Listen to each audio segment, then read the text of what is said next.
How much does a countertop garden cost to run? Here is the practical Sill garden answer for a small apartment, without buying more equipment than you need.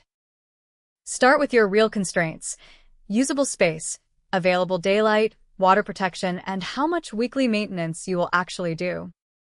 Keep the first setup simple.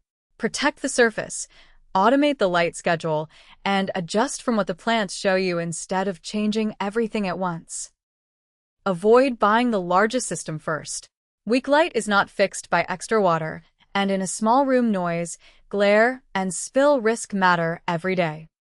Our verdict: expect roughly $2.6 per month for electricity on a small LED kit in the US, plus $8.25 per month if you keep buying branded pods. DIY soil or refill inserts cut the pod line hard after you know which herbs you eat. Read the full step-by-step guide at sillgarden.com.